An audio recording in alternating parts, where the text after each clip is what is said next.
మనకి లోకంలో మామూలుగా ఒక మాట అంటారు, అతి పరిచయాద్ అవజ్ఞ అంటారు, అతి సర్వత్ర వర్జయేత్ అంటారు.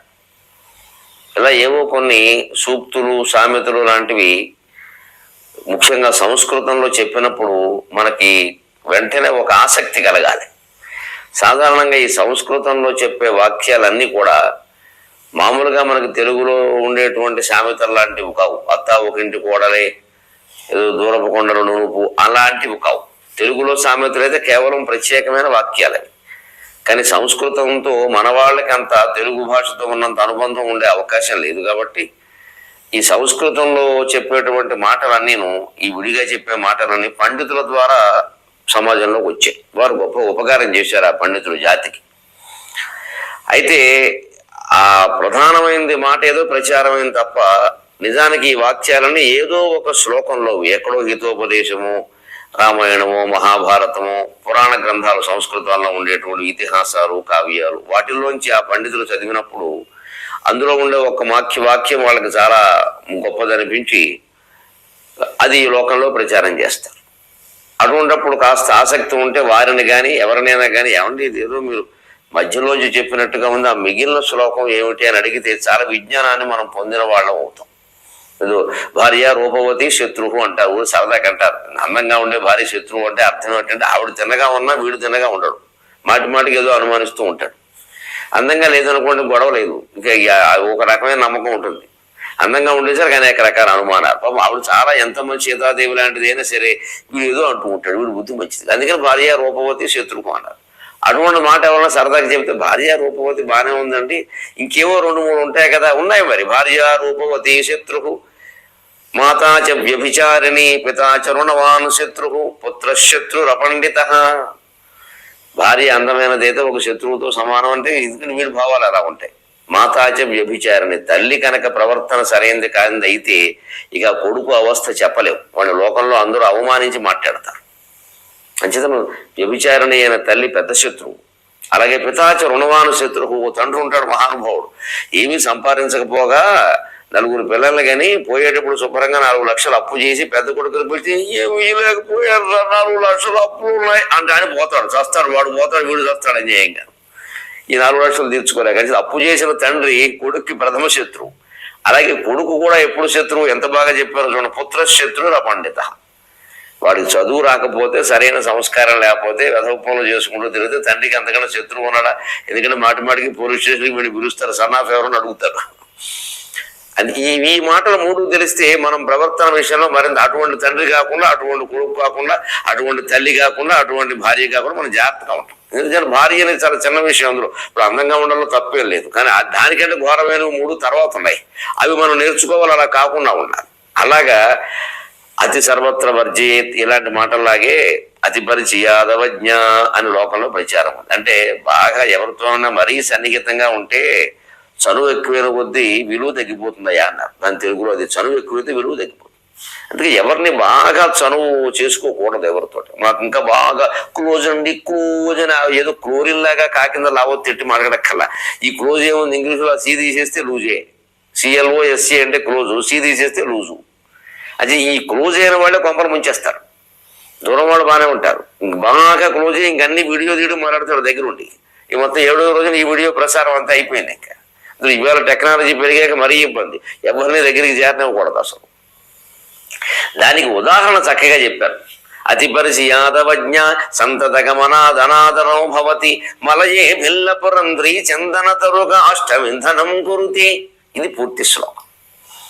ఇప్పుడు ఇది వినండి, ఎంత సరదాగా ఉంటుందో, జీవితాన్ని గురించి ఎంత సందేశాన్ని మనకి ఇస్తుందో. అతి పరిచయాత్ అవజ్ఞ, ఎవరితోనైనా బాగా పరిచయం పెంచుకుంటే అవజ్ఞ, అవమానానికి గురవుతావు, చనువుగా చూస్తారు, గౌరవం తగ్గిపోతుంది, కొన్నాళ్ళకి చులకన కూడా చేస్తారు. వాడండి, వాడు మా రోజు మా ఇంటికి వచ్చి పోతూ ఉంటాడండి అంట. ఎంత గొప్పవాడైనా ఇంటికి వచ్చి రోజు ఇంటికి రావడం లోకైపోతాడు. అది వెళ్ళకూడదు, తగినంత పని ఉంటే కానీ ఎవరింటికి వెళ్ళొద్దు. సంతత గమనాద్ అనాదరో భవతి, దానికే చెబుతాడు ఇక్కడ. సంతత గమనాద్, అస్తమానం ఒకళ్ళ ఇంటికి తరచు పెడుతూ ఉంటే అనాదరో భవతి, అనాదరం ఏర్పడుతుంది. పూర్వం ఇలాగే ఊరికే ఆడవాళ్ళు ముఖ్యంగా పాపం వాళ్ళకు వేరే కాలక్షేపాల టీవీలు ఇవన్నీ సినిమాలు లేవు కదా అప్పట్లో. ఈ సెల్ ఫోన్లు ముఖ్యంగా అస్తమాను పెత్తనం పక్కింటికి వెళ్ళి కూర్చోడు. ఈ కూర్చున్న దగ్గర నుంచి ఏమిటి పిన్ని గారు ఏం వండారు, మీ ఇంట్లో ఏం వండారు, మీ ఆయన ఏమిటి, మా ఆయన ఏమిటి, ఈ గొడవలన్నీ పోయి ఈ సంసారం అంతా ఆ సంసారంలో పడేది, ఆ సంసారం అంతా ఈ సంసారంలో పడేది, రెండు కలిపి పురుషులు పడి ఈ మొగాళ్ళు వ్యవసాయానికో వ్యాపారానికో వెళ్ళొచ్చి ఇంటికి వచ్చేసరికి మళ్ళీ అక్కడ విషయాలన్నీ మళ్ళీ మొగుడికి చెప్పడం, వాళ్ళ ఇంట్లోనే అంటాం, మళ్ళీ ఈవిడేమో వాళ్ళ ఇంట్లోనే అని ఆయనకి చెప్పడం, వీళ్ళిద్దరూ ఎదురైనప్పుడు ఎలా తెలిసే అసలు ఈ విషయాలంటే వీళ్ళ వల్లే. అందుకని పెత్తనము చేయబోవకు అని సుమతి శతకంలో పద్యం కూడా రాశారు. ఇవాళైతే ఏమంటారు, సెల్ ఫోన్ వాడబో అవ్వకు అని రాస్తారు. ఇప్పుడు పెత్తనాలకు ఎవరు వెళ్ళడం లేదు, వీళ్ళు ఎంత ఖాళీ వరకు ఉందండి. ఒకవాడు పొరపాటున పక్కింటికి ఏదైనా పేరంటానికి పిలవడానికి వెళ్ళినా సెల్ ఫోన్ చేతితో పట్టుకెడుతున్నారు. అంటే ఈ పేరంటానికి పిలిచేలోగా ఏమైనా కాల్స్ వచ్చేస్తాయేమో యమధర్మరాజు నుంచి, వెంటనే అటెండ్ అవ్వద్దు. మరి ఖచ్చితంగా వచ్చే కాలు యమధర్మరాజు నుంచి, అది మిశ్రు కాలు అవ్వదు ఎప్పుడు. అది దాని తప్పితే ఇంక ఖచ్చితంగా వచ్చేది ఏం లేదు. కానీ మనకి ఇది ఒక తాపత్రయం. చిన్న చిన్న పనులకి బయటికి వెళ్ళే వాళ్ళు కూడా సెల్ ఫోన్ కూడా పట్టుకెడుతున్నారు. అందులో ఆడవాళ్ళు పాపం చాలా ఇబ్బంది పడుతున్నారు. ఎందుకంటే వాళ్ళకి జేబులు ఉండవు, ఈ ఫోన్ ఇలా చేతితోనే పట్టుకోవాలి. ఇంకా మాకు మొగాళ్ళకు సుఖం ఏదో జేబులో భారత్వం గొడవ లేదు. అందుకని ఈ అలవాటు మానుకోవాలి. ఏమిటి ఇప్పుడు ఈ 10 నిమిషాల్లో కొంప మునిగేది ఏమిటి, వాడు ఎవడో చేసుకుంటాడు, మానేస్తాడు, మళ్ళీ చేసుకుంటాడు, ఏమిటైంది, నేను లేనండి ఇంట్లో అని చెప్పడమే, కట్టి బారాడమే ఫోన్, మళ్ళీ వచ్చాక ఆన్ చేసుకోవాలి. ముఖ్యమైన కాల్స్ ఏమిటమ్మా ముఖ్యం, ప్రాణం కంటే ముఖ్యమైనది ఇది లేదు. బండి మీద ఎడుతూ కూడా ఫోన్ మాట్లాడుతున్నాం అంటే ప్రాణం కంటే కూడా ఫోన్ ముఖ్యం అని భావిస్తున్నాం కదా. ఒక్కోసారి మనకు కాదు, ప్రమాదం ఎదుటివాడు కూడా జరిగే అవకాశం ఉంది. అంచేత సంతత గమన ధనాదరో భవత, అసలు వెళ్ళడమే మానుకోండి. అంటే ఈ రోజుల్లో సంతత గమనం అంటే సంతత సెల్ ఫోన్, అది ఎవరు వెళ్ళడం లేదు, సెల్ ఫోన్ ఎప్పుడు మాట్లాడటం తప్పు. అలాగే దీనికి కారణం చెబుతున్నాడు. ఎప్పుడు హేతువు చెప్పి మరి ఉపమానం చెప్పాలి కదా, ఉదాహరణ చెప్పి సమర్థించాలి కదా. అందుకని ఏమంటున్నాడంటే, మలయే బెల్లపురంధ్రి చందన తరుక అష్టం ఇంధనం కురుతి.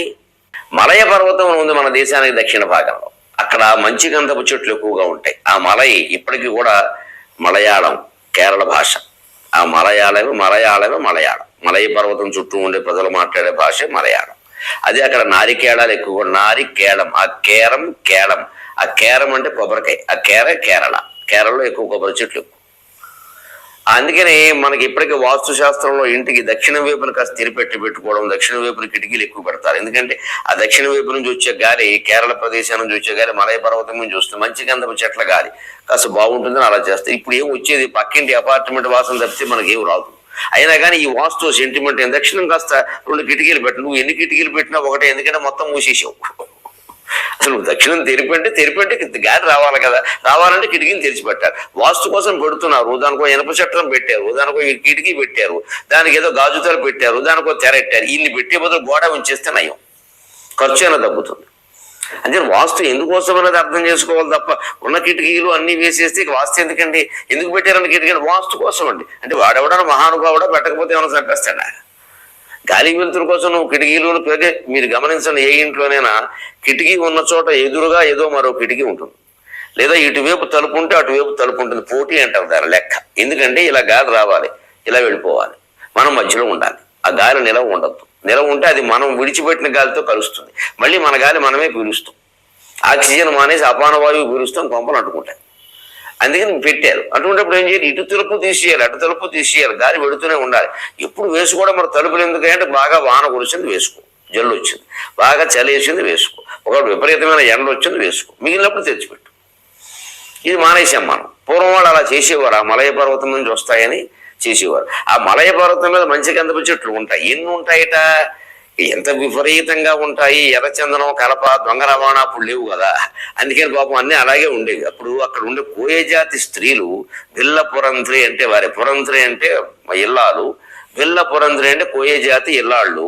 వాళ్ళు పొయ్యిలోకి మరి వంట వండుకుందుకు కట్టెలు అవి కావాలి కదా, మంచి గంధపు కట్టెలు పెట్టేసేవారు. అయ్యి బాబు ఏం వైభవం, అది కోయేవాళ్ళ వైభవం.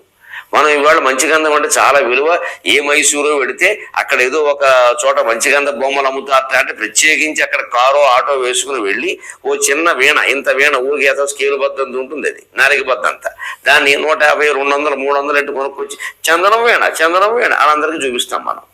వాళ్ళు అలా కాదు, వీణ కాదు, పెద్ద వాణి పట్టుకుని లోపల ఎత్తారు, పట్టుకుని కర్ర దొంగలు. ఎందుకని ఎక్కడ పడితే అక్కడ చందనపు వృక్షాలు, ఎక్కడ పడితే అక్కడ ఈ కర్రలన్నీ పడిపోయాను, ఎండిపోయిన చందనపు కట్టెలు కొమ్మలు అలా పడిపోయాడు. వాటికి మన తుమ్మ పొల్లల్లాగా వేప పొల్లల్లాగా లెక్క, వాళ్ళకి కాళ్ళతో తనుకుంటూ పోతూ ఉంటారు. అందుకని పొయ్యిలో కూడా అవే పెట్టేస్తారు, ఎందుకంటే బాగా దొరుకుతున్నాయి. బాగా దొరకకపోతే చేరుపు మేము అవధానంలో మేము కవులు, మాకు రోజు 2 శర్వాలు వస్తాయి. సభకి వెడితే శాలువా. మేము ఏం చేస్తాం, పిల్లాడు ముక్కు చూడడానికి కూడా శాలువా, మీకు తెలియదు. కానీ మేము ఏదో గొప్ప వినియోగం చేస్తాం అనుకుంటారు. ఎక్కడి నుంచి చేస్తామండి? అంచేత మా ఇంట్లో తువ్వాళ్ళకి బాగుండదు, ఎందుకంటే చూస్తే సరిగ్గా కుదరదు శాలువాతో. కప్పుకుందుకు కానీ శాలువాలే, పక్క వేసుకుందుకు శాలువాలే, టీవీ మీద శాలువాయే. అంతేకాదు మీకు ఇచ్చినవన్నీ మీకు తెలియదు, మళ్ళీ ఎవరికో ఇచ్చేస్తూ ఉంటాం. అలా ఇచ్చేవాడు కూడా తక్కువ. నేనైతే ఇచ్చేస్తాను మొహమాటం, ఇంకోటి వస్తే కప్పేయడం ఏం గొడవలేదు. కొత్తదైతే వాడికి కప్పేస్తాం, పాతదైతే వాడేస్తాం. ఏదైనా తుడుచుకోవాలన్నా శాలువాయే, ఎందుకంటే అంత లోకుపోయింది, ఎందుకంటే ఎక్కువ వస్తున్నాయి కాబట్టి. అదే ఏదో ఏడాదికో శాలువా వచ్చిందనుకోండి, భద్రంగా నాకు ఫలానా సభలో ఇచ్చిన శాలువా అని పూర్వం దాచుకునేవారు. ఎక్కడ దాచుకుంటా, రోజు రెండు వస్తుంటాయి. అంచేది ఏది అతి చేయొద్దు. అతి పరిచయాదవజ్ఞ సంతత గమనాదనాదరో భవతి మలయే బెల్లపురంధ్రి చందన తరుకాష్టం ఇంధనం కురుతే.